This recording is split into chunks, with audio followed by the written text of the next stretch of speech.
They called me the family ATM for 32 years. Every emergency, every bill, every crisis, they came to Grandma Rosalind with their hands out. But when my own daughter had the audacity to call me a burden who contributes nothing at my great-grandson's first birthday party while I was still paying her mortgage, well, that's when this 75-year-old retired math teacher decided to show them exactly what nothing looks like. And honey, by the time I was finished with my calculations, they were begging me to take back every cruel word along with their apologies. But I had learned something important by then. Sometimes the most powerful word in the English language is simply no.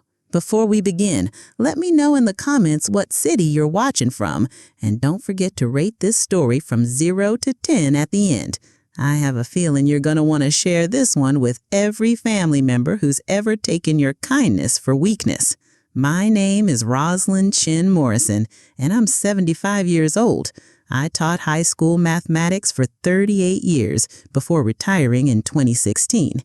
And let me tell you, dealing with entitled teenagers for nearly 4 decades taught me everything I needed to know about manipulation, excuses, and financial irresponsibility. Unfortunately, I never thought I'd need to use those skills on my own family. I live in the same modest 4-bedroom colonial in Willowbrook that my late husband Marcus and I bought in 1978. We raised our children here. And after Marcus passed 9 years ago from a sudden heart attack, this house became both my sanctuary and my prison. Sanctuary because it's filled with beautiful memories, and prison because it became the place my family would come to collect what they saw as their inheritance while I was still very much alive. Marcus left me well provided for.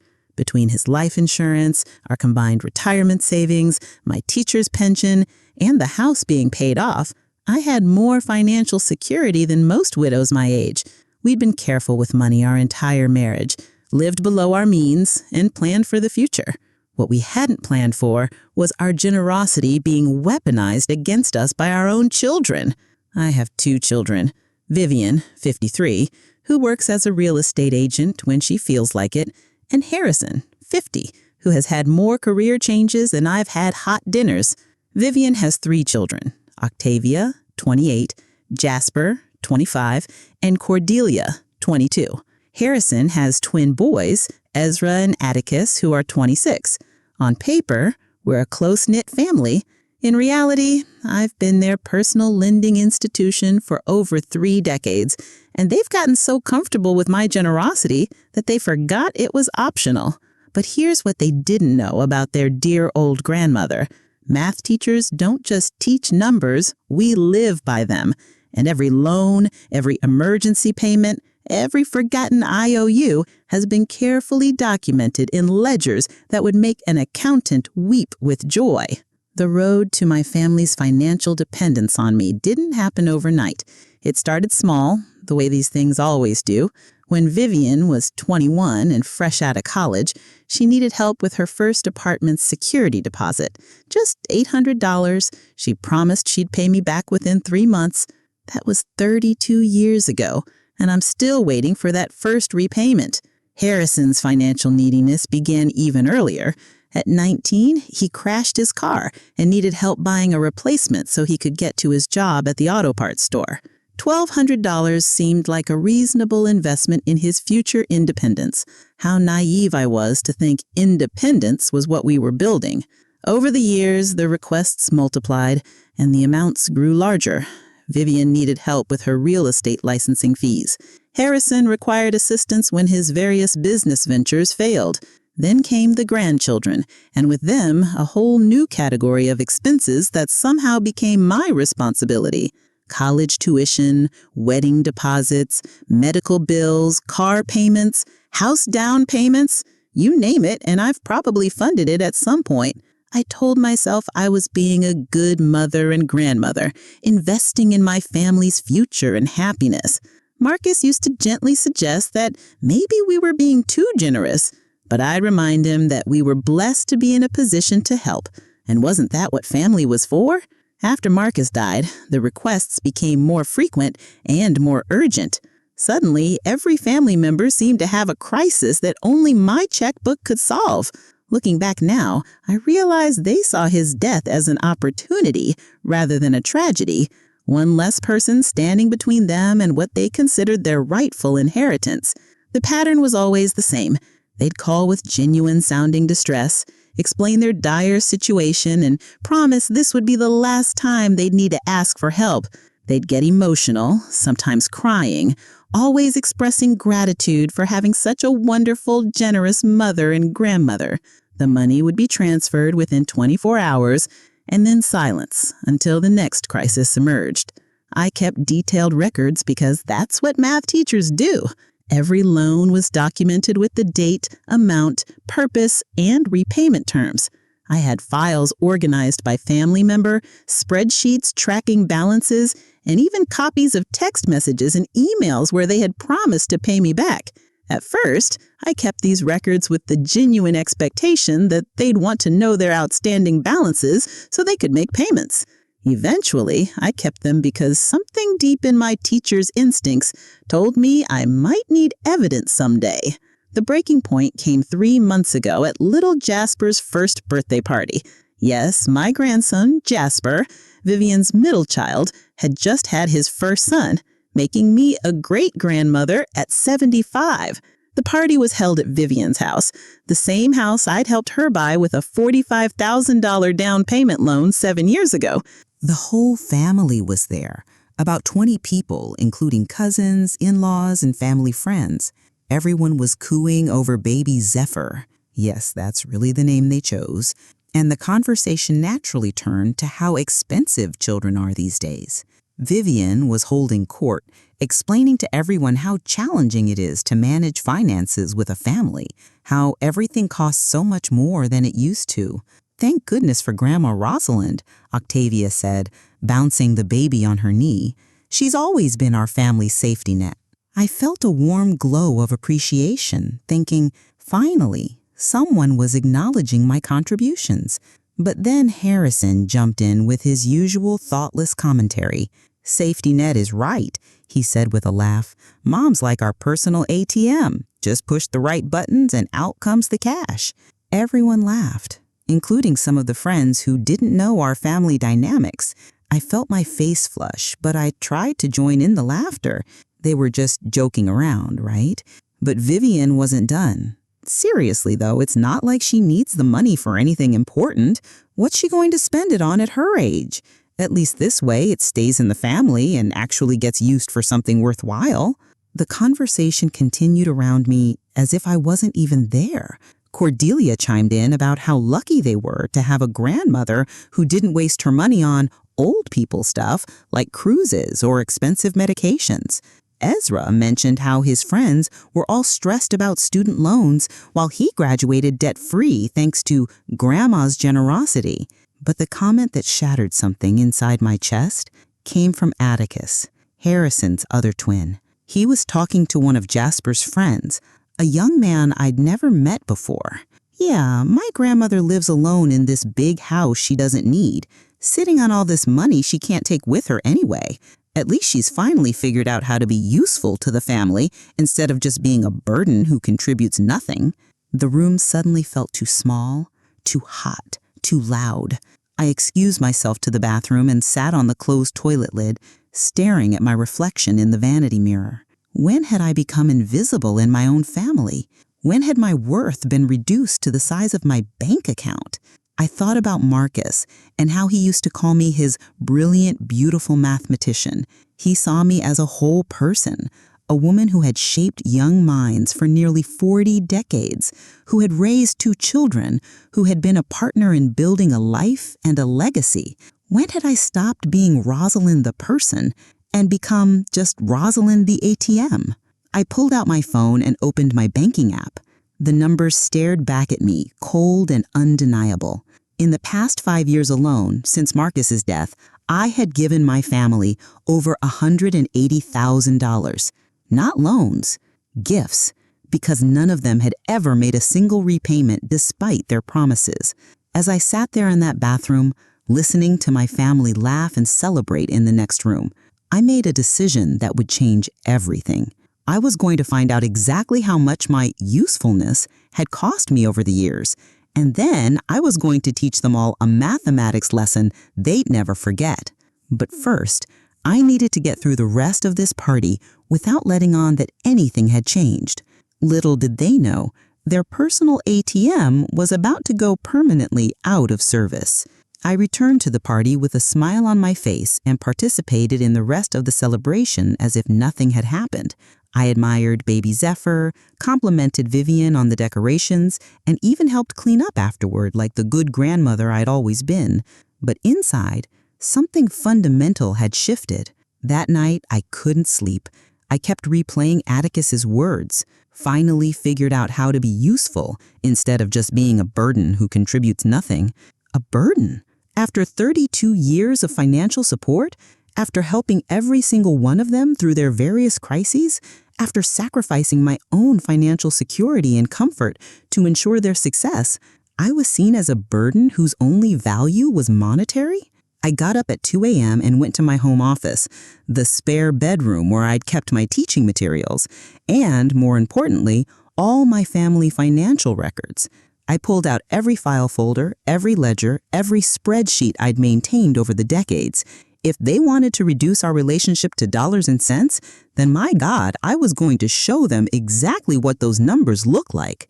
What I discovered over the next 6 hours of calculations made me physically ill. The grand total was staggering, $347,000 of my money given to my family over 32 years. But that wasn't even the worst part. When I calculated what that money could have been worth if I'd invested it conservatively instead of giving it away, the number was well over $500,000.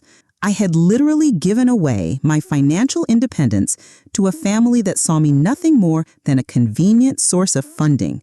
But as a math teacher, I also understood something else. Compound interest wasn't just about money. Resentment, disrespect, and taking advantage of someone's kindness also compound over time. And my family was about to learn that this particular calculation had reached its breaking point. I spent the next week reviewing every transaction, every loan, every emergency that had somehow become my responsibility to solve. I organized everything chronologically and by family member. I calculated interest at a modest 4% annual rate. I documented every promise to repay that was broken, every last time I'll need to ask that was followed by another request within months. By the end of that week, I had created what I can only describe as a masterpiece of financial documentation, spreadsheets that would make a CPA proud, complete with charts, graphs, and projections. I had transformed 32 years of financial manipulation into irrefutable mathematical proof.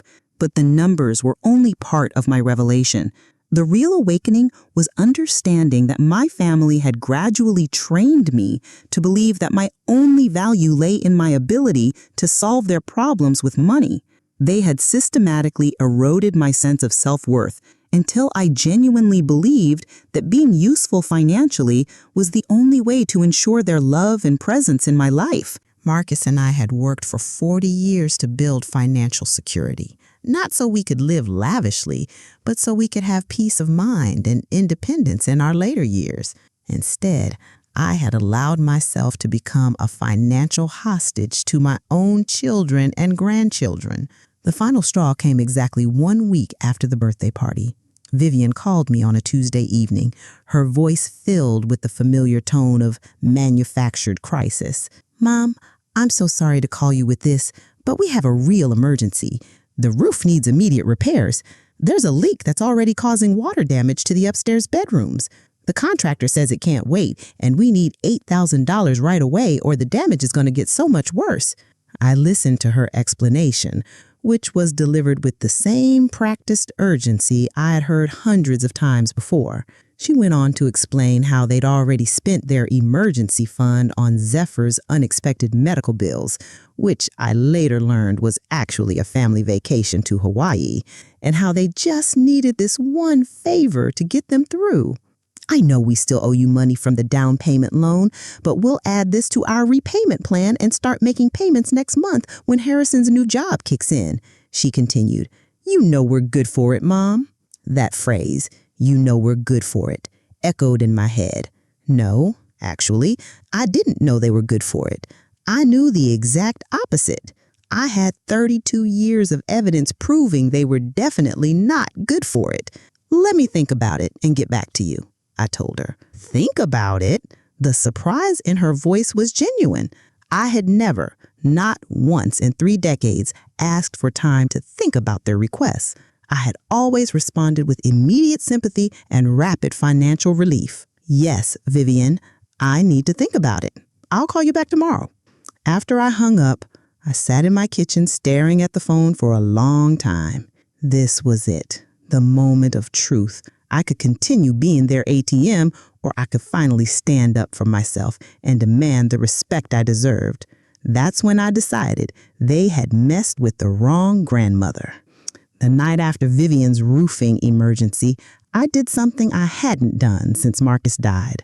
I poured myself a glass of his favorite whiskey, sat in his chair in our living room, and had a long conversation with his memory. "They think I'm stupid, Marcus," I said to his photograph on the side table. "They think because I taught high school instead of working on Wall Street, because I'm 75 instead of 35, because I've been generous instead of calculating, that I don't understand what they're doing to me." The house was quiet, except for the grandfather clock ticking in the hallway, the same clock Marcus and I had bought for our 25th anniversary. Everything around me represented a lifetime of careful planning, thoughtful decisions, and genuine partnership. We had built something beautiful together, and I had allowed our children to dismantle it piece by piece while convincing me it was love. But I am not stupid. I am a mathematician. I understand patterns, sequences, and progressions. I can calculate probability and predict outcomes based on past behavior. And the data was absolutely clear. My family's pattern of behavior would continue indefinitely unless I changed the variables in the equation. That night, I made a decision that felt both terrifying and liberating. I was going to stop being their victim and start being their teacher. And the first lesson was going to be about consequences. I spent the next 2 weeks developing what I privately called Operation Checkbook Closed. As any good teacher knows, the most effective lessons are the ones that create lasting behavioral change. And lasting change requires both immediate impact and long-term reinforcement. My plan had 3 phases. Phase 1, documentation presentation. I would present each family member with a comprehensive financial statement showing exactly how much they owed me, complete with interest calculations and a detailed payment plan. This wasn't about actually collecting the money. It was about forcing them to confront the magnitude of their dependency. Phase 2, the cutoff. All financial support would cease immediately. No emergency loans, no bill assistance, no investment in their various schemes and dreams. The Bank of Rosalind was closing permanently. Phase 3, consequence education. I would sit back and let them experience the natural consequences of the financial decisions they'd been making while protected by my safety net.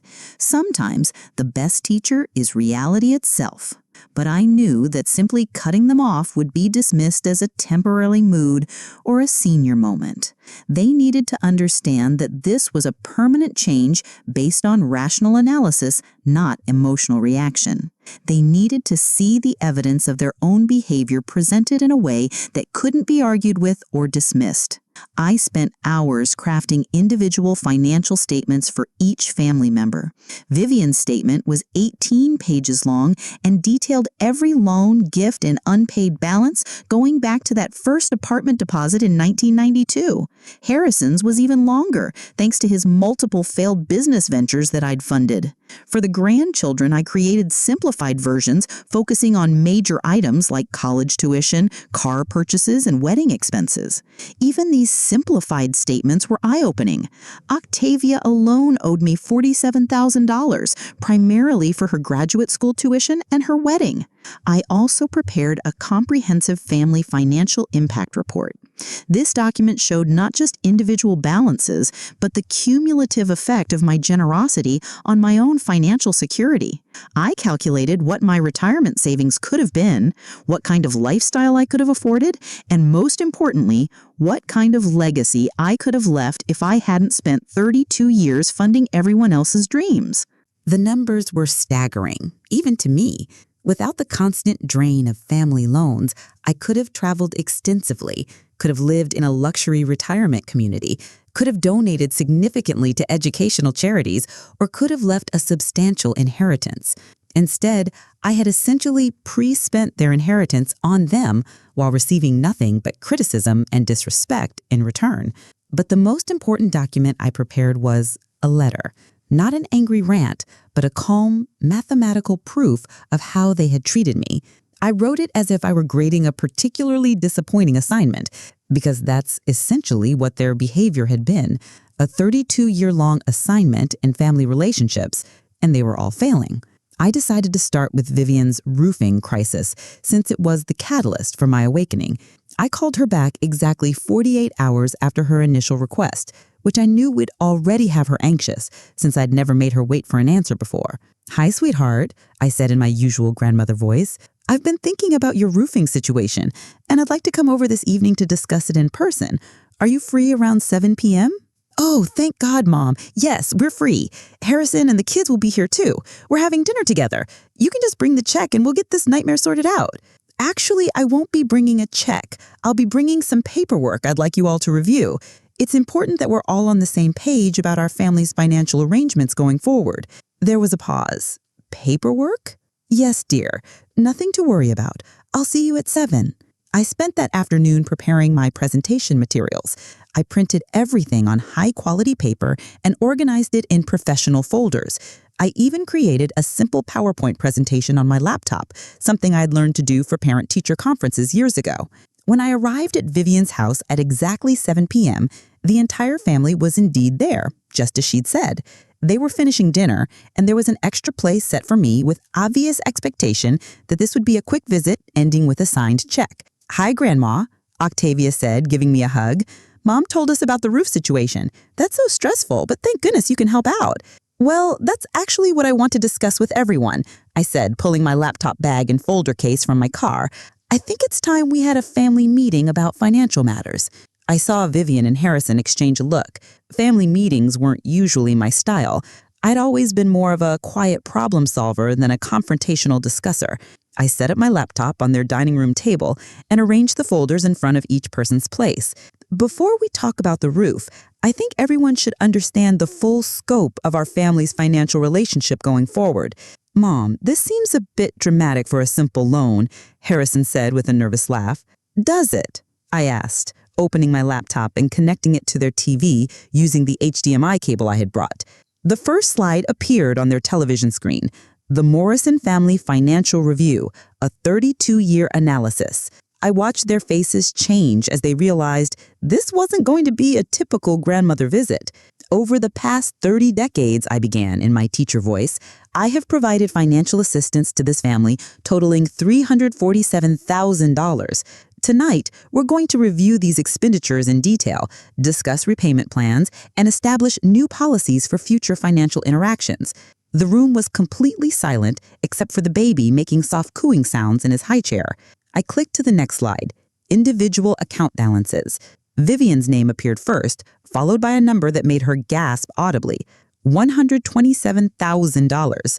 This includes the house down payment, 3 car loans, the wedding expenses for your first marriage, the divorce lawyer fees, real estate licensing costs, and 47 separate emergency loans ranging from $200 to $8,000.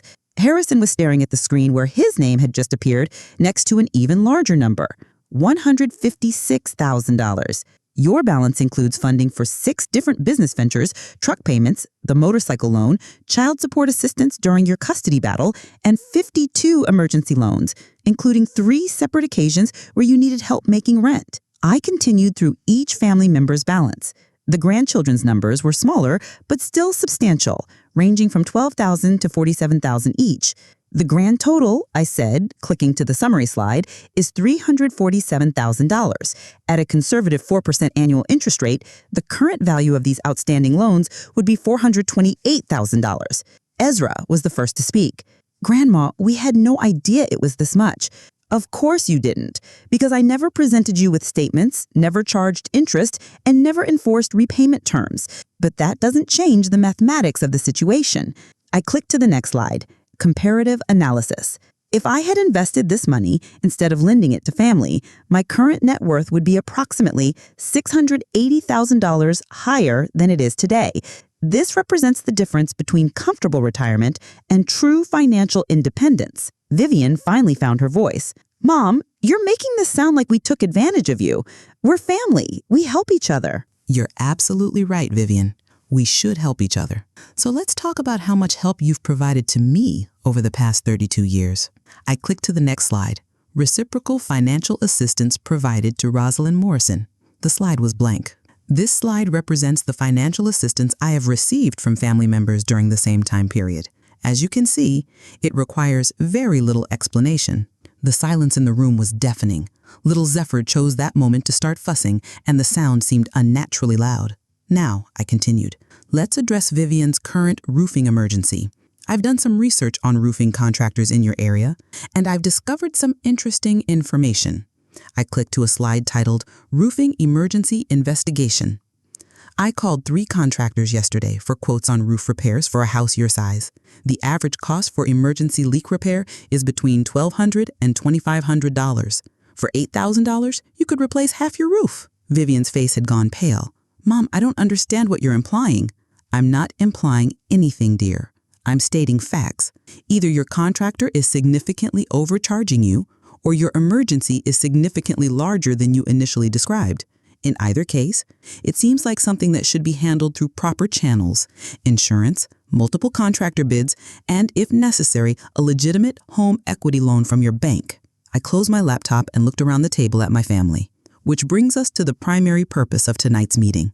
I am officially retiring from the family banking business. Effective immediately, I will no longer be providing loans, gifts, or emergency financial assistance to any family member. The room erupted in overlapping voices, protests, questions, explanations, and what sounded like the beginning of panic from several directions. I held up my hand for silence, and surprisingly, they all stopped talking. I'm not finished, I said firmly. I have prepared individual repayment plans for each of you, which you'll find in the folders in front of you. These are not demands or ultimatums. They're simply documentation of what has already occurred. Whether you choose to honor these debts is entirely up to you, but my generosity is no longer a factor in your financial planning. Harrison was flipping through his folder with growing alarm. Mom, these payment amounts are impossible. There's no way I can afford $800 a month. Then I suggest you adjust your lifestyle accordingly. You're 50 years old, Harrison. It's time you learn to live within your means. But what about real emergencies? Octavia asked. What if something terrible happens and we genuinely need help? Then you'll handle it the same way every other adult in America handles emergencies. Through savings, insurance, loans from financial institutions, or assistance from government programs. You'll figure it out because you'll have to. I stood up and gathered my things. I love all of you very much, but I will no longer allow my love to be measured by my willingness to solve your problems with money. If you want to have relationships with me based on mutual respect and genuine affection, I welcome that. But the ATM is permanently closed. As I reached the door, I turned back one more time. Oh, and Vivian, about your roof emergency. I suggest you call your insurance company first thing in the morning. Most policies cover sudden leak damage, and if yours doesn't, then you might want to reconsider whether an $8,000 repair is truly an emergency or whether it can wait until you've saved the money. I walked out to my car while they sat in stunned silence around the dinner table, staring at the folders full of financial reality I'd left behind. But what happened next made them realize their biggest mistake had been underestimating their grandmother's resolve. I didn't have to wait long to see the first cracks in my family's facade. Within 24 hours of my dinner presentation, my phone started ringing, and it didn't stop for 3 days straight. The first call came from Harrison at 6:47 a.m., the morning after the meeting. Mom, I've been up all night looking at these numbers. There has to be some mistake. I never borrowed $156,000 from you. Good morning, Harrison. Did you review the detailed transaction list I provided? Each entry includes the date, amount, and purpose of the loan. But these are spread out over decades, and half of them I didn't think of as loans. I thought they were gifts. I see. And what gave you the impression that $15,000 to start your landscaping business was a gift rather than a loan? Well, you never asked it for it back. Harrison, if you borrowed $15,000 from a bank and didn't make payments, would the bank consider that an indication you didn't have to pay it back? There was a long pause. That's different. How? Because you're my mother. Exactly. I'm your mother, not your personal lending institution. The fact that I didn't demand repayment was a kindness, not an erasure of the debt. The next call came 2 hours later from Vivian. Mom, I think you're having some kind of breakdown. This isn't like you at all. Maybe you should see Dr. Patel and have your medications checked. I had expected this approach, the suggestion that my sudden rationality was actually a symptom of mental decline. My mind is perfectly clear, Vivian, clear enough to realize that in 32 years, you've never once asked me about my financial well-being, my retirement security, or my own needs and dreams. But you can recite to the penny how much your mortgage payment is and exactly when your property taxes are due. That's not fair. We care about you. Do you? When was the last time you called me without needing something? When was the last time you asked about my health, my happiness, or my plans for the future? She couldn't answer because we both knew the truth. By the third day, I had received calls from every single family member, except little Zephyr. The conversations followed predictable patterns: shock, denial, bargaining, and eventually anger. Octavia tried the emotional manipulation approach. Grandma, I'm so hurt that you see our relationship as just financial. I thought you helped me because you loved me. Cordelia went with guilt. I can't believe you kept track of every penny like you were expecting us to fail. That's so calculating and cold. Ezra attempted logic. Even if we wanted to pay this back, Grandma, these amounts are impossible.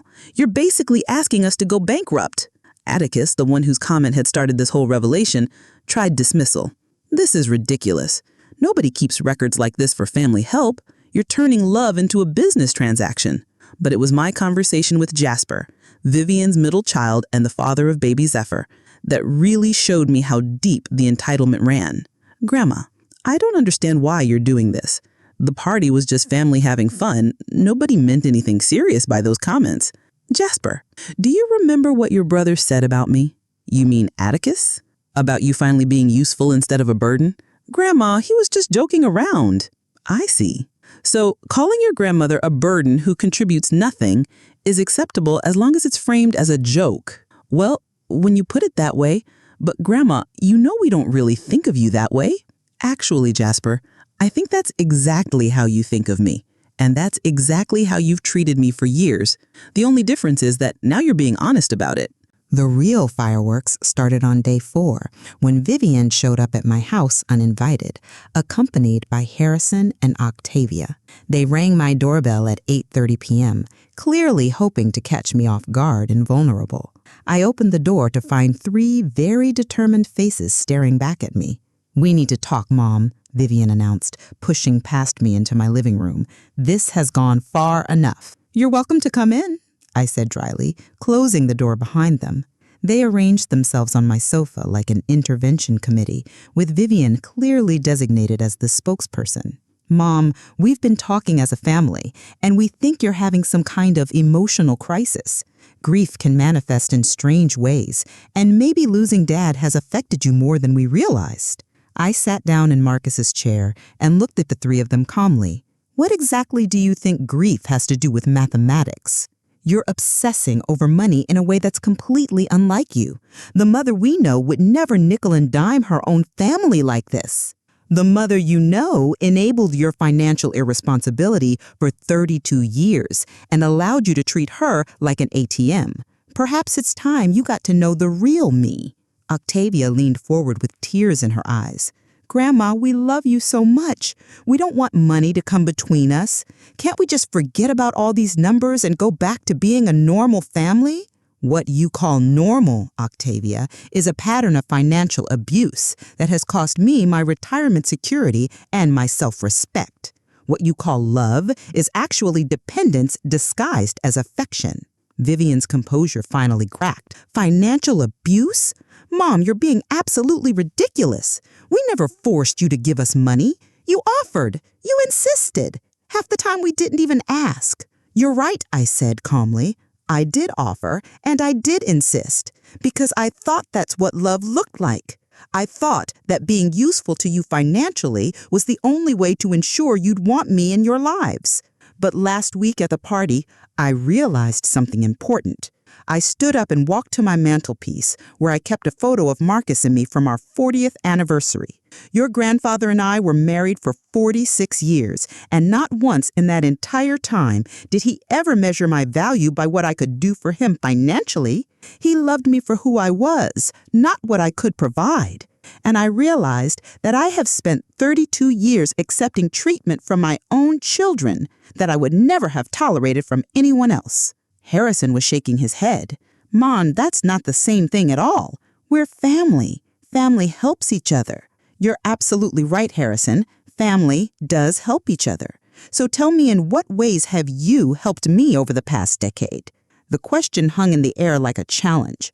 I could see all three of them thinking, trying to come up with examples of support they'd provided me.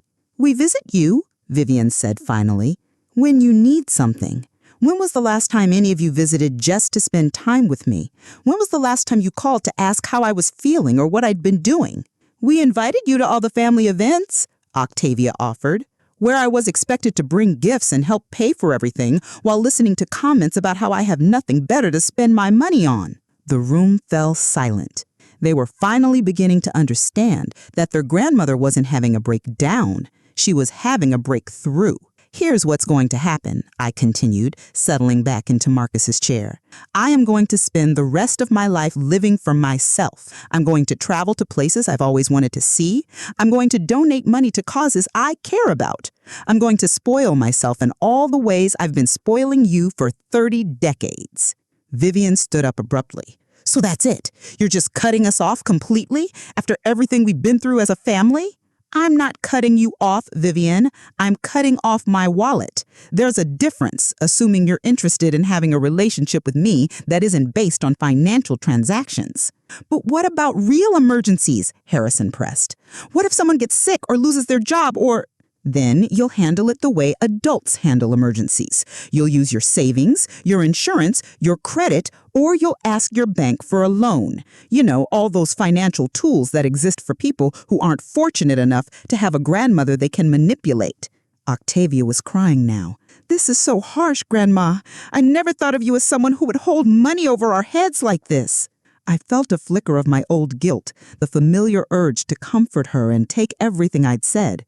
But then I remembered Atticus's words about me being a burden, and my resolve strengthened. I'm not holding money over your head, sweetheart. I'm refusing to hold it under your feet anymore. There's a significant difference. What happened over the next month was both heartbreaking and enlightening. It was like watching a controlled experiment in human behavior, and the results confirmed everything I had suspected about my family's motivations. The first sign that my decision was having real impact came exactly 2 weeks after my presentation. Vivian called, and for the first time in years, she sounded genuinely panicked, rather than calculatedly distressed. Mom, I need to talk to you about something serious. We went to the bank about the roof repair, and they're saying we don't qualify for a home equity loan. Our credit score is apparently lower than we thought, and they want us to pay off some existing debt before they'll approve us for anything new. I see. And what does your roofing contractor say about timeline flexibility? Well, that's the thing.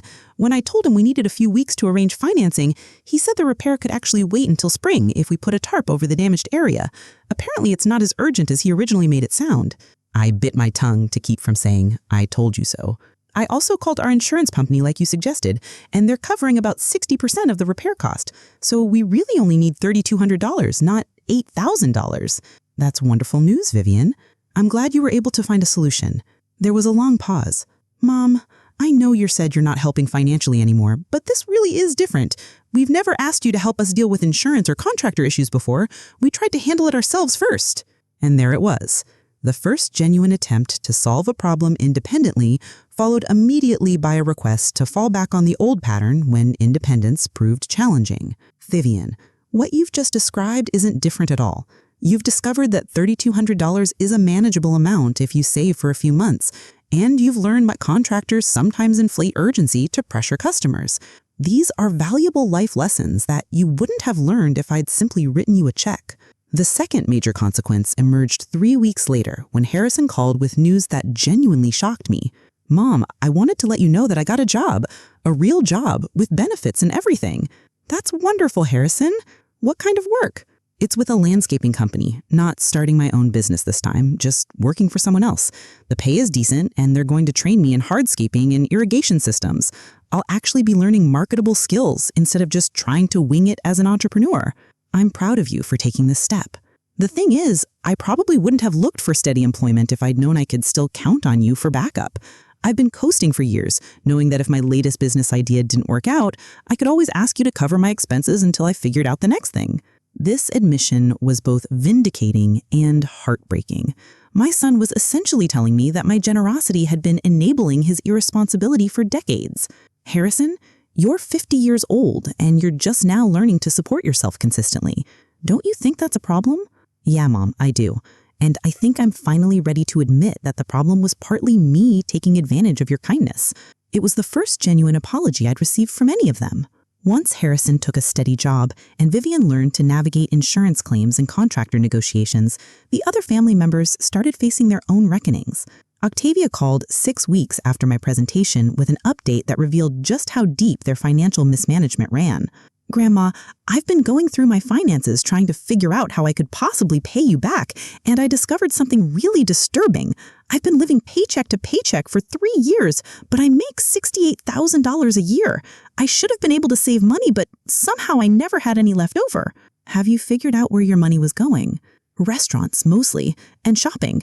I was spending almost $800 a month on food delivery and another $600 on clothes and random stuff I didn't need. I never tracked it because I always knew that if I ran into trouble, I could ask you for help."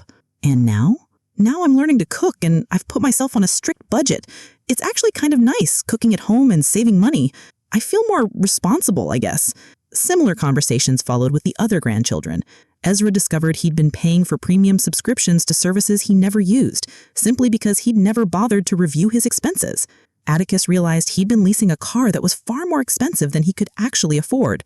Cordelia admitted she'd been putting everything on credit cards, assuming she'd figure out payments later. Each of them was facing the reality of their financial decisions for the first time in their adult lives because, for the first time, there wasn't a grandmother's safety net to catch them when they fell. The most surprising development came 2 months after my financial cutoff, when I received a call from someone I hadn't expected to hear from, my daughter-in-law, Harrison's ex-wife, Penelope. "Rosalind, I hope you don't mind me calling. Harrison gave me your number because I wanted to thank you for what you've done." "Thank me? For cutting off the money? I know that sounds terrible, but Harrison has been more motivated and responsible in the past 2 months than he was in the entire 10 years we were married. He's working steadily. He's actually contributing to Ezra and Atticus's expenses instead of expecting someone else to cover them. And he seems, I don't know, more like an adult. I'm glad he's doing well. Rosalind, can I ask you something personal? Did you know that Harrison used to ask you for money to cover child support payments?" My blood went cold. "What do you mean?" "Several times over the years, when he was behind on payments, he told me he had to borrow money from his mother to catch up. He made it sound like you were disappointed in him but willing to help because you cared about the boys. I always felt terrible that you were having to cover his responsibilities." I thought back through my records and found at least 6 occasions where Harrison had asked for money, citing various emergencies, during periods when I now realized he should have been making support payments to Penelope. "Penelope, I want you to know that I never considered those payments to be child support obligations. Harrison told me he needed help with rent or car repairs or business expenses. He was lying to both of us," she said quietly, "taking money from you under false pretenses and then using it to meet obligations he should have been handling himself. I'm sorry I never called you to verify these situations.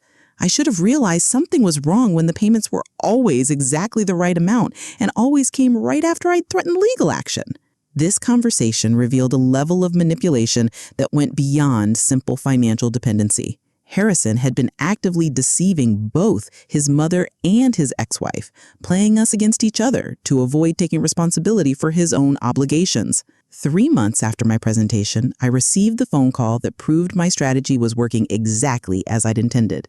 It was from Vivian, but her tone was completely different from any conversation we'd had in years. "Mom, I need to apologize to you." "For what, specifically?" "For all of it. For treating you like an ATM, for never asking about your own financial situation, for making jokes about your money at family gatherings, for taking your generosity for granted for 32 years. I sat down heavily in Marcus's chair. This was what I'd been hoping for, but hearing it felt surreal after so many years. "What's brought this on, Vivian?" "I've been seeing a financial counselor, someone Dad and I started working with when we realized we couldn't get approved for any loans. She had me track our family's financial history, and when I explained how we'd been managing money all these years, she was horrified." "Horrified?" "She said that what we've been doing to you was a form of financial elder abuse, even though we're your adult children. She said that allowing elderly parents to subsidize their adult children's lifestyle choices while living on fixed incomes is actually a recognized form of exploitation." I had never heard the term financial elder abuse applied to my situation, but it resonated immediately. She also helped me calculate what you've sacrificed over the years. "Mom, if you'd kept that $347,000 and invested it conservatively, you'd have well over $600,000 more than you have today. You could be living like a wealthy woman instead of carefully managing your retirement budget." "I'm comfortable, Vivian." "But you could have been more than comfortable. You could have been traveling the world, living in luxury, leaving an inheritance to charity, anything you wanted. Instead, you've been living modestly so we could live beyond our means." The weight of this acknowledgement was enormous. For the first time, one of my children was truly understanding the magnitude of what I'd sacrificed for them. "Mom, I want to pay you back. All of it. I don't know how yet, but I want to make a real repayment plan and stick to it. Vivian, I didn't cut off the funding to force you to pay me back. I did it to force you to grow up." "I know, but I also know that what we took from you wasn't just money. It was your financial independence and security. That's not okay, and I want to make it right." By the 6-month mark, my entire family had undergone a complete transformation. Not because I'd forced them to change, but because I'd removed the safety net that had been enabling their irresponsibility. Harrison had been promoted twice at his landscaping job and was talking about eventually starting his own business again, but this time with proper capital, business planning, and realistic expectations, rather than just assuming he could ask his mother for startup funding. Vivian and her husband had not only paid for their roof repairs through a combination of insurance, savings, and a small personal loan, but they'd also started an emergency fund and were working with a financial planner to address their spending habits. The grandchildren were all learning budgeting skills for the first time in their lives. Octavia had paid off her credit cards and was saving for a house down payment. Ezra and Atticus were splitting an apartment instead of each renting separately, and they'd both taken part-time jobs to supplement their incomes. Cordelia had changed her major to something more practical and was working in the campus bookstore to help offset her expenses. Most importantly, our family gatherings had completely changed. Instead of hearing about their latest financial crises or listening to jokes about my money, our conversations were about their accomplishments, their goals, their relationships, and their interests. They asked about my health, my hobbies, my thoughts on current events. They seemed genuinely interested in me as a person, rather than as a funding source. The real test came at Christmas, almost exactly a year after my awakening at Zephyr's birthday party. The same group gathered at Vivian's house, but the atmosphere was completely different. Everyone brought thoughtful, modest gifts instead of expecting expensive ones. No one mentioned money or financial problems. The conversation centered on family news, funny stories, and genuine connection. But the moment that proved everything had changed came when Jasper's son, little Zephyr, now walking and babbling adorably, toddled over to me and climbed into my lap. As I was holding him, Atticus approached me. "Grandma, I never properly apologized for what I said last year about you being a burden. That was cruel and ignorant, and I've regretted it every single day since then." I looked up at this young man who had inadvertently triggered my entire transformation. "What have you learned this year, Atticus?" "I've learned that you were never a burden. You are our backbone. And instead of appreciating that, we took advantage of it.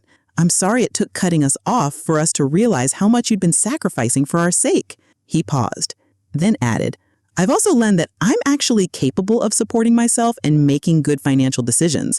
I just never had to before because it was easier to rely on you. I promised you'd get to rate the story at the end, so let me know in the comments. On a scale of 0 to 10, how would you rate Grandma Rosalind's revenge? And more importantly, share your own stories about setting boundaries with family members who took your generosity for granted. Let's support each other in demanding the respect we deserve. Thank you for listening to my story.